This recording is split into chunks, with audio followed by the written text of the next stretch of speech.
to Soma TV's newest show where we highlight some of our neighbors and some of the events they are doing.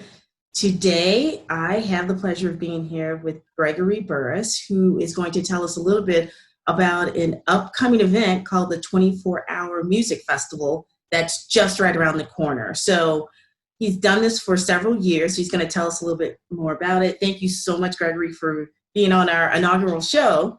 And first of all, tell us a little bit before we get right into the 24-Hour Music Festival.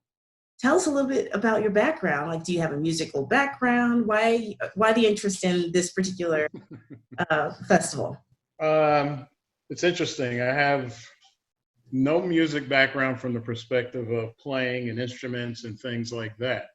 What I do have is a father who was a jazz nut many, many moons ago. And I remember sitting around the house listening to music and things like that. So that's probably as close. My real background is in telecommunications. I worked for, when it was New York Telephone to Bell Atlantic to Verizon, and I left there many years ago. So I worked about a good 25 years for the telephone company all over the country, and then we traveled around the world many moons ago. So the closest I got was, I guess, sound on a telephone was my musical introduction. You know? Well, that works too. That works too. So you're, for the past few years, how many years exactly have you done the 24-Hour Music Festival? It's in this year will be the fourth year. The fourth year. Okay. And I've been to this festival every single year, and it's a wonderful event. So I happened to see that you were still holding it virtually. So I was like, we have to have you on so that more people will know about it. But how did you start it? Take us back to the beginning. Why did you start this? We were doing the Downtown After Sundown. Okay. Regular festival. It runs all season long. And the chairman, Matt Glass, at the time, we were talking about doing different types of music. And we sat down and kind of came up with this idea of doing 24 hours of music. They wanted to launch South Orange as the music capital of the North Jersey. And, per capita, of course, because we are a small town. And from there, he kind of disappeared. And then he came back a couple of weeks later and said, "Oh, we ready to go?" So I went out and found people, a couple of weeks before. And first year, we just launched it as kind of a thing to, gain attraction, get some people to come to the town and have some fun. And, we essentially did that to get it started 3 years ago, 4 years ago. Oh, okay. Okay. So explain how the process started as far as, like, how did you find the acts? Did you just have a bunch of musician friends and you said, hey, I want to do this cool, 24-hour festival. And is that how it started? Yeah, more or less, because, we had some of the acts that came from Downtown After Sundown. So we had some list of people, plus I was doing music events before up at Hat City and Newark and other places. So essentially what I did was I sat down and I just called a bunch of people and kept saying, hey, they're going to do this thing called 24 hours. Are you interested? Wow. And a lot of them were responding very positively, which was very helpful considering I was 2 weeks out before the event. So we actually, I was able to sit down, put a schedule together, figure out where we were going to do it. And they came on board. The hardest thing was finding, as usual, someone between 1 a.m. and 6 a.m. You can imagine that's kind of the time frame where people are like, are you serious? But I'm sure you've managed to have at least one or two people during that time frame, if not during the entire. What we did was the first year we had a challenge doing I'll call it the 3 to 6 a.m. hour. So we did find somebody to come in. I talked to Mark Murphy and Bob Zuckerman and Matt and them, and we did get somebody in. And then the last 2 years, I went looking around for people.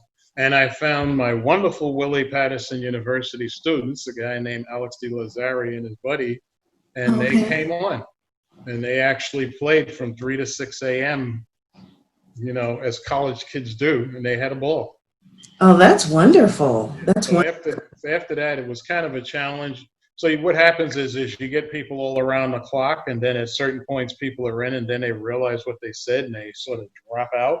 Oh, really? Um, so the second year, the challenge was funny in that I was able. They came back, so that was good. They did the 3 to 6. My 1 to 2 was a challenge, and for some reason, 1 o'clock to 2 o'clock, I couldn't get anybody at the last minute.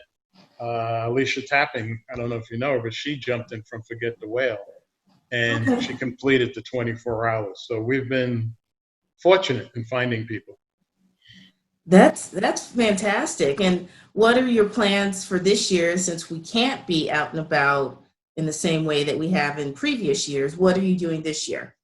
Well, we're sitting around here, meaning at home, and like everybody else, either bored or watching more TV or reading more books or whatever.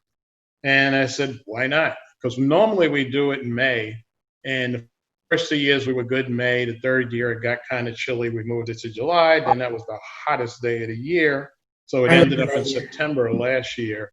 So when May came around this year, we're in the middle of this pandemic, and you're sitting here looking at musicians who are literally doing nothing because the whole world is shut down. So that's kind of the genesis is, hey, let's do a festival and move it online and see if we can pull it off. So Okay. that's kind of where we're at.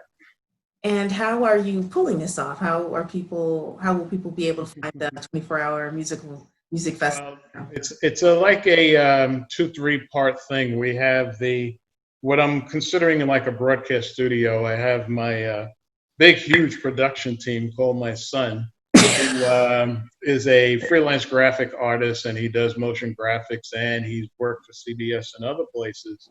So he's literally creating like a little mini broadcast studio with software and all at home right there in South Orange. Wow. And then my daughter, as you had met once before, she's like a marketing guru. So she's putting together a lot of the marketing stuff. And then I went out and I call and I have touch base with a number of open call with a number of musicians.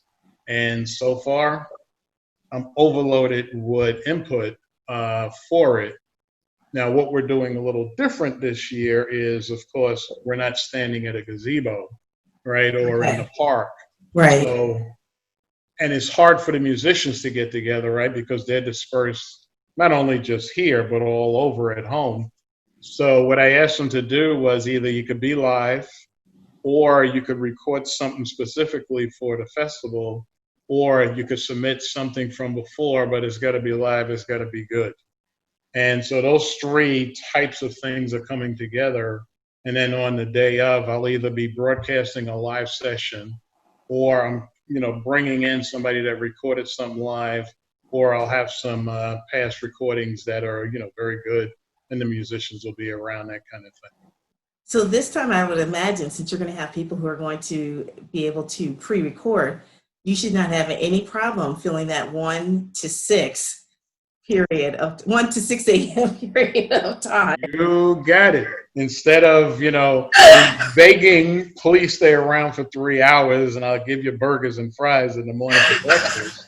I'm able to get a number of people in there. And literally what the unique part about it too is that we've had a number of people that come through and play in the town, during our various events. Right. Last year, we had a number of people come in that were actually went back home for this COVID crisis. So this year we have people from California, Arizona, Seoul, Korea, South Korea, Japan, a couple of other places that are literally playing for us. So the good part is I can put on someone from South Korea or Japan at 4, 5, 6 in the morning, and it's their Smart. evening time. So, and they're happy because they would have normally been here. So when I put out the open call, some of them were the first ones to answer and say, please, I'd either want to submit something or if I could perform. The internet can be funny. So they'll perform with a pre-recorded performance. But yeah, just as you know, we've experienced a little bit of Mm-hmm. connectivity issues just getting on to this call. Yeah. But the other thing is, so now that you have all of this, these people lined up, how will people be able to see the festival? Like, is it on Facebook? Is it on Instagram? How are you actually putting it out there? Yeah, what we're doing is we're creating like it's going to be like TV, like a broadcast. So Oh, once okay. we put them up, we're going to start broadcasting them one behind the other. We'll have some Okay. people in between that'll talk about, what's going on. So essentially, it'll be broadcasted to Facebook, and then I'm broadcasting, fingers crossed, to YouTube, and then I'm going to have a link up a broadcast space on the 24 Hours of Music Jamboree website. So, Okay. because I So, always get what do you do for people that are not on Facebook, right? So right. I'm hoping to have those two locations up and running with no problem, and that should, theoretically work out. Okay. So, can you tell me the name of uh, your website where people can go and see get all the information?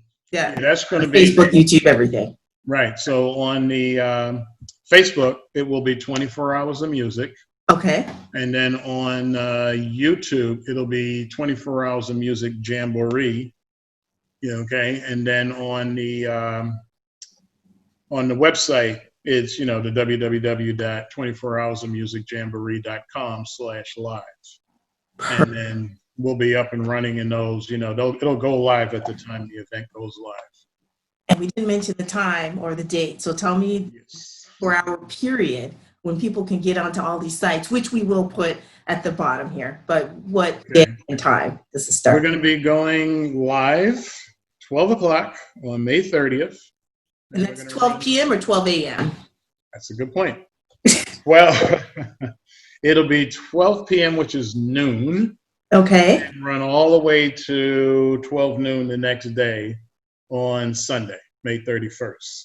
Perfect. Okay. Basic way we try to say, because you can say that a bunch of ways, we go noon May 30th, running all the way to noon May 31st. Okay. Saturday to Sunday. Yes. Well, I will definitely be tuning in. I hope so many people who are watching this who did not know about this, and because it's I can't even emphasize, I love being able to walk downtown. And I don't think I've been exactly in that group between 1 and 6, but I've been pretty darn near close. Okay. Always so much fun to be able to go downtown and there's live music there and it's good music. That's the other thing. I really appreciate that you curate, really good musicians and good bands, and it's just a lot of fun. Yeah, what we'll be doing this year extra too is because of the crisis and the impact on musicians, right? I mean, every venue and hall and all around the world have closed. Yes. So this year, in addition to, having some good music, we will, of course, go overnight quietly, kind of like we do when we're at the gazebo, because you can't play rock all night long. Right. We'll also have a group called the Jazz Exchange come on, and they'll help with the fundraising aspect of it to see if we can raise some money to alleviate the stress on the musicians who essentially went from making an income to zero. Okay. So we'll have it's a group, Jazz Exchange, a local group, and they'll do some fundraising talk, in between the videos and things like that. And, I'll have a tip link, like they call it. So while the guys are playing, you can say to the people who are watching, if you like your band, go to the tip link and take care of them for this little period of time. So we'll be doing that too. Well, is there anything else you'd like to say before we close out the show? Number one, thank you very much for having me on. It really, really helps. And I hope the people that are watching, the thing they should know is whether you're at home, on the beach, or anywhere for 24 hours, you can get it on your phone, your tablet, your TV at home if you got YouTube. So you can watch us no matter where you go, even if you go out to the beach or go shopping.